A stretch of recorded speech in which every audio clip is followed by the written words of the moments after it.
Alright friends, welcome to BPSC basics. और logical guessing का ये अगला सवाल है। बीपीएससी 69th में जो सवाल आया था सेट ए का, मेरे ख्याल से ये क्वेश्चन नंबर 118 है, 118वां क्वेश्चन। तो पॉज करके इस क्वेश्चन को पढ़ लें। चलिए, आपने पॉज करके पढ़ लिया है। सबसे पहले आपको क्या समझना है यहाँ पे? सबसे पहले आपको ये समझना है कि देखिए, इतना बड़ा स्टेटमेंट वाला क्वेश्चन, आप जब भी इतने बड़े स्टेटमेंट वाले सवाल को देखें ना, तो आपके दिमाग में एक बात क्लिक करनी चाहिए कि ये आपके समय को थोड़ा वेस्ट कराने के लिए भी दिया जाता है, कि आप अपने समय को थोड़ा सा बर्बाद कर लें इसको पढ़ने में, कंफ्यूज होने में। ठीक है, तो जो चीज़ जितना बड़ा देखे, जैसे हम लोग गांव में कहावत सुनते थे ना कि मोटा देख के डरना नहीं है, पतला देख के सटना नहीं है, ऐसा करके कहावत है। तो वही चीज़ है यहाँ पे। ठीक है, कि बहुत बड़ा स्टेटमेंट वाला क्वेश्चन है, तो आपको उसमें से कुछ एक आध लूप होल ढूंढना है। अगर वो लूप होल मिल गया तो आप सवाल को क्रैक कर लेंगे। ठीक बात है। तो चलिए, सवाल को पढ़ते आपने पॉज करके पढ़ ही लिया है। इसमें आता है स्वामित्व स्कीम के बारे में पूछा है कि स्वामित्व। अब देखिए, हम लोग हिंदी पट्टी के बच्चे हैं, तो इतना तो समझ में आता है कि स्वामित्व का मतलब क्या होता है। स्वामित्व का मतलब होता है ओनरशिप। तो कुछ तो ओनरशिप का बात होगा। देखिए, कोई भी स्कीम का जब वो फुल फॉर्म होता है, उसको शॉर्ट करते हैं, तो शॉर्ट करने के बाद उसका नाम कुछ इस तरह से रखा जाता है कि जो उस स्कीम का एम है उससे उसका नाम जो है ना मैच करे। तो स्वामित्व का मतलब क्या हुआ? ओनरशिप। अब आप सबसे पहले क्या करेंगे? सबसे पहले ढूंढेंगे कि पूरे सवाल में ओनरशिप की बात कहां पे हुई है। पहला ऑप्शन, दूसरा ऑप्शन, तीसरा ऑप्शन, चौथा ऑप्शन। चौथा पढ़ लीजिए। The scheme is a reformative step toward establishment of clear ownership of property in rural inhabited areas by mapping of land parcels using drone technology.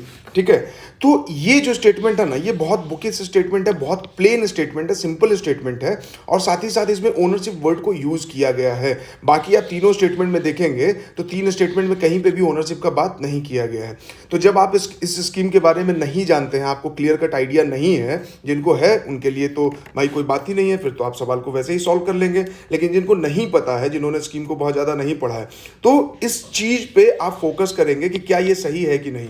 तो सिंस पहला चीज क्या है कि ओनरशिप दिया हुआ है, तब मेरा झुका हुआ कि हाँ यार, ये ऑप्शन तो इस स्कीम के तहत आ सकता है। दूसरा हम क्या देखेंगे कि इस ये जो स्टेटमेंट है, इसमें बहुत ज्यादा डेटा या फैक्ट तो नहीं घुसाया गया है। तो अगर इसको हम पढ़ेंगे तो क्या लिखा गया है कि रिफॉर्मेटिव स्टेप है। ठीक है भाई, किस चीज को लेके? Step toward establishment of clear ownership of property in rural area. अब आप अगर कॉमन सेंस भी आपके पास है थोड़ा बहुत, तो आप समझ सकते हैं कि हम जो हमारे जुडिशरी में पेंडेंसी है, वो सबसे ज्यादा क्या है? लैंड रिलेटेड लिटिगेशन है। चलिए, ये भी आप नहीं जानते हैं। गांव में तो ये जानते हैं ना कि जमीन को लेके कितना विवाद है, आए दिन जमीन को लेके गोली चलती है, जमीन पे कब्जा का बात होता है। बहुत लोग तो हम लोग ये भी सोचते हैं कि एसपी डीएसपी बन जाएंगे तो अपना जो जमीन कब्जे में किसी ने ले लिया है उसको छुड़ाएंगे, बदला लेंगे, है ना। तो ओनरशिप की बात हो रही है, रिफॉर्मेटिव स्टेप है। लैंड रिफॉर्म जो है बहुत अच्छे से हमारे यहाँ नहीं हुआ है इंडिया में, तो उसकी भी बात है यहाँ पे। तो इसलिए रिफॉर्म करके रूरल एरियाज में क्लियर कट ओनरशिप को डिसाइड करना है। ठीक है, अब उसमें क्या है? ड्रोन टेक्नोलॉजी का यूज कर रहे हैं। तो ये जो स्टेटमेंट है ना, अगर आप किसी भी स्कीम का स्टेटमेंट पढ़ेंगे, उसमें जो दिया जाता है, तो उसके लैंग्वेज को जो आप पढ़ेंगे, तो ये लैंग्वेज उस लैंग्वेज से मैच करता है।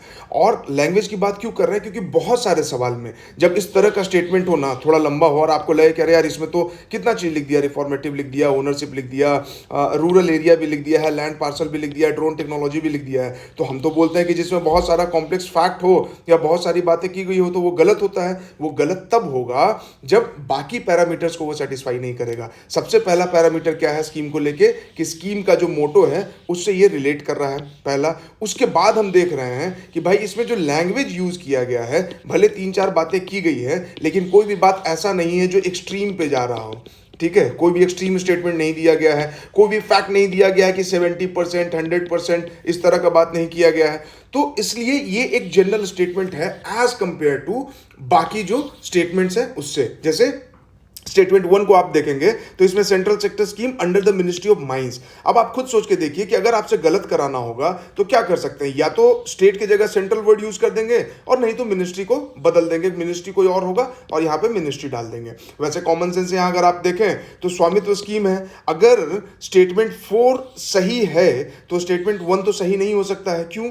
क्योंकि ये भाई मिनिस्ट्री ऑफ माइंस के अंडर में तो नहीं आएगा, ये किसी और मिनिस्ट्री के अंडर में आ सकता है। लेकिन मिनिस्ट्री ऑफ माइंस का काम थोड़े है कि जमीन को नापना है और ओनरशिप को डिसाइड करना है। ठीक है, तो as compare to statement 1, statement 4 जो है वो ज़्यादा सिंपल है, ज़्यादा प्लेन है, तो ये तो सही होगा। लेकिन ध्यान यहाँ पे क्या देना है कि आपसे इनकरेक्ट पूछा है।